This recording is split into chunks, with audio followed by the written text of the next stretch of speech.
Hello everyone, welcome back to the YouTube channel Dr. Alam Services. I am Mohammad Wais Alam, third year MBBS student at government medical college Fatehpur. तो जैसे आज बहुत important update आने वाला था, supreme court में जो हियरिंग थी तो उसका क्या फाइनल कंक्लूजन रहा है आज की मीटिंग का। अब क्योंकि जो फाइनल डिसीज़न था वो आज नहीं आया है और इसको जो अगली डेट दी है वो दे दी गई है, तो आज क्या कंक्लूजन रही, पूरा क्या चला, पूरा स्टेप बाय स्टेप बताऊंगा। दोनों तरफ के पक्ष क्या क्या रहे और इससे फ्यूचर प्रेडिक्शन हम क्या कर सकते हैं, क्या फाइनल डिसीजन रह सकता है, वो भी इस वीडियो में बात करेंगे। तो जो लोग चैनल पर नए हैं वो चैनल को सब्सक्राइब करें, वीडियो को लाइक करें और अपने फ्रेंड्स में ज़रूर शेयर करें। यहाँ पर कंप्लीट आपको काउंसलिंग का गाइडेंस और नीट के अपडेट्स मिलते हैं। सबसे पहले जो यहाँ पर हियरिंग शुरू हुई नीट 2024 की, वो लगभग 2 बजे के बाद शुरू हुई सुप्रीम कोर्ट के अंदर, क्योंकि जो इसकी हियरिंग का नंबर था वो 31 था। तो सुबह में बाकी अदर केसेस को डील करने के बाद यहाँ पर जो शुरुआत हुई चीफ जस्टिस ऑफ, यहाँ पर जो मेन पॉइंट्स थे हियरिंग के वो यहाँ पर मैंने निकाले हैं सिर्फ। चीफ जस्टिस ऑफ इंडिया ने कहा, if leak is taking place through Telegram, WhatsApp, electronic means, then it spread like wild fire. On the other hand, if leak was on morning of 5th, then the time for spread was limited, this concern of 20 lakh student. तो यहाँ पर सबसे पहले chief justice of India ने कहा कि अगर जो उसका लीकेज है पेपर का वो इलेक्ट्रॉनिक मीडिया के थ्रू हुआ है, जैसे टेलीग्राम, व्हाट्सएप, तो यहाँ पर ये एक जंगल में आग लगने के बराबर है जिसको कोई भी कंट्रोल नहीं कर सकता। ये सही बात है, एक बार अगर चीज़ टेलीग्राम या व्हाट्सएप पे आई तो उसको कंट्रोल नहीं किया जा सकता। अगर आप बिल्कुल जेन्युइन पर्सन को भी देंगे तब भी वो एक से दो, 2 से 4, 8, 10 ऐसी चेन बन जाएगी कि उसको कहीं पर भी नहीं रोका जा सकता और ये पता नहीं लगाया जा सकता कि इतने स्टूडेंट के पास वो पहुँचा है। तो इसलिए कहा गया है, और अगर मान लो ऐसा पाया गया कि जो 5 जुलाई की सुबह में ही पेपर लीक हुआ, तब मान सकते हैं कि थोड़ा लिमिटेड होगा, लेकिन तब भी ये नहीं बताया जा सकता कितने स्टूडेंट के पास वो पहुंचा। और क्योंकि ये 20 लाख स्टूडेंट के भविष्य का सवाल है तो इसको इग्नोर नहीं किया जा सकता। फिर चीफ जस्टिस ऑफ इंडिया कहते हैं, matter gone to CBI but how many FIR registered, कि मैटर CBI को तो गया था लेकिन ये बताएं कि कितनी FIR रजिस्टर्ड हुई, क्योंकि अलग अलग जगहों से ये खबरें आ रही थी कि जो FIR इसके रिगार्डिंग रजिस्टर हुई है। तो जो SG की तरफ से यहाँ पर आंसर किया जाता है इसको, 1 question paper leak in Patna and other question local malpractice, according to them 6 FIR have been registered. यानी अगर CBI की तरफ से देखा जाए तो इन्होंने कहा है कि 6 FIR रजिस्टर हुई हैं, जैसे ही CGI ने इनसे पूछा। तो फिर चीफ जस्टिस ऑफ इंडिया कह रहे हैं, one thing is clear, leak has takes place. अब क्योंकि FIR हुई है और इन्होंने फाइनल कहा है चीफ जस्टिस ऑफ इंडिया ने कि लीक तो हुआ है, question is how wide spread is the reach. अब जब भी कोई पेपर लीक होता है तो इसमें सबसे पहले देखा जाता है कि वो कितने बड़े लेवल पर हुआ है या कितने लोग उससे अफेक्टेड हुए हैं, उसी के बेस पर जो फाइनल डिसीजन लिया जाता है। तो यहाँ पर चीफ जस्टिस ऑफ इंडिया यही कह रहे हैं कि जो लीक हुआ है, अब सबसे पहले ये तो क्लियर हो गया कि लीक हुआ है, अब ये देखना है कितने बड़े लेवल पर हुआ है और कहाँ तक ये फैला है। फिर उसके बाद चीफ जस्टिस ऑफ इंडिया कहते हैं, are we still in the process of identifying student who are beneficiaries, if we are we will have to cancel the exam. ये कह रहे हैं अगर अभी तक हमें ये पता नहीं चला है कि किन किन स्टूडेंट ने इस चीज़ का फ़ायदा उठाया, यानी गलत फ़ायदा किस किस स्टूडेंट ने उठाया है, अगर हमको अब तक ये पता नहीं है तो फिर हमको रीनीट जो है एग्ज़ाम को कंडक्ट कराना पड़ेगा।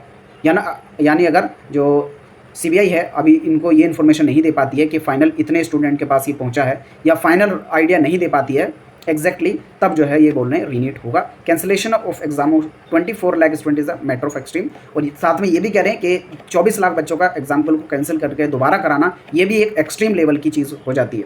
उसके बाद कह रहे हैं chief justice of India, mister SG, what we want to know is this, take instruction from government, can't we run this through the data analytic program in the cyber forensic department to find out, because we have to identify whether the whole exam is affected. B, is it possible to identify wrongdoer, in which case a retest can be ordered for those student only। अब यहाँ पर बहुत अच्छा important point आया। यहाँ पर ये जो सुप्रीम कोर्ट यहाँ पर पूछ रहा है कि जो SG हैं कि क्या आप ये बता सकते हैं गवर्नमेंट की मदद लेके, जो डाटा एनालिटिक प्रोग्राम है साइबर फोरेंसिक डिपार्टमेंट से मदद लेकर, क्या ये बता सकते हैं कि इतने नंबर ऑफ स्टूडेंट इससे अफेक्टेड थे, इतने नंबर ऑफ स्टूडेंट ने यहाँ पर माल प्रैक्टिस की या फिर पेपर लीक के थ्रू यहाँ पर फ़ायदा उठाया।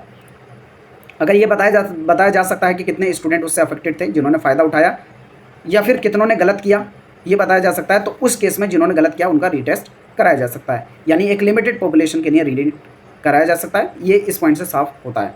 फिर उसके बाद आगे बोला गया, we will give you a day's time. फिर उसके बाद चीफ जस्टिस ऑफ इंडिया बोलते हैं कि आपको कुछ दिन का समय यहाँ पर दे रहे हैं। फिर से, we want all petitioner lawyers asking for a retest to give us one set of commission on Wednesday. We want you all to sit down and give us one consolidated set of submissions not exceeding 10 page. ये कह रहे हैं कि अपना जो है submission दें 10 pages के अंदर अंदर और वेडनेसडे तक, और जो नेक्स्ट हियरिंग है वो थर्सडे को रखी गई है काउंसिल। फिर उसके बाद करें let CBI file a status report before this court regarding all FIRs।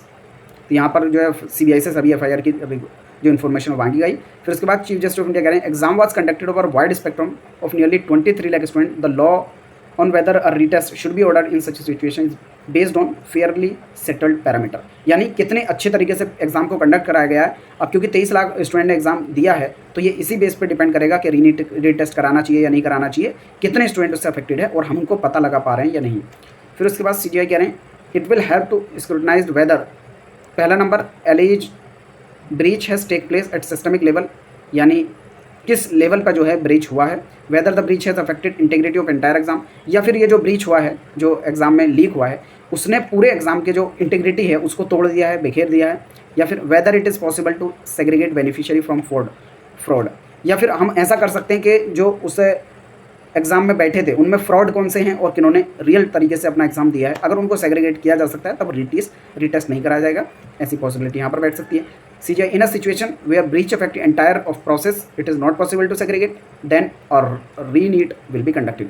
यानी अगर कोई ऐसी कंडीशन आ जाती है जिसमें CBI ये साफ नहीं बता पाती कि इतने स्टूडेंट जो है यहाँ पर अफेक्टेड हैं, इतनों ने जो है लीक के थ्रू अपना एग्जाम दिया, उस केस में रीटेस्ट कराया जाएगा, अदरवाइज रीटेस्ट नहीं कराया जाएगा अगर ये सेग्रीगेट कर पाते हैं।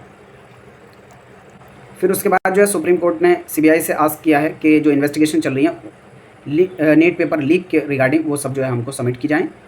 अब फाइनल अगर पूरा का कंक्लूजन निकाला जाए तो ओवरऑल डिसीजन कोई सुनाया नहीं गया है, लेकिन किन किन कंडीशन में रीनीट हो सकता है अगर इस पे बात की जाए तो पहली बात तो इस चीज़ की क्लैरिटी होनी चाहिए, रीनीट तभी कराया जा सकता है अगर जो एग्ज़ाम है उसकी जो सेंक्शनिटी है यानी जो उसकी इंटेग्रिटी है अगर वो मेंटेन नहीं रही थी, यानी एग्ज़ाम की अगर इंटेग्रिटी ख़राब हुई है उस केस में रीनीट होगा।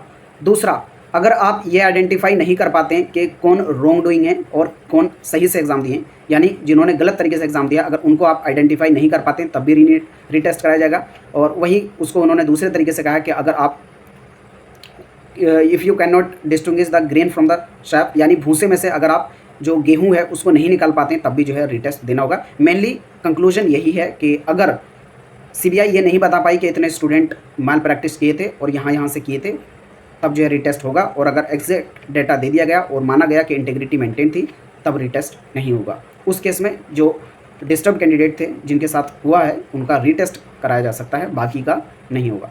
और बाकी जो अगली तारीख है वो थर्सडे को है, अब देखते हैं तब क्या होता है। तब तक के लिए यही तारीख पे तारीख। इसके अलावा आपकी कोई क्वेरी हो नीचे कमेंट बॉक्स में बता देना। Thank you.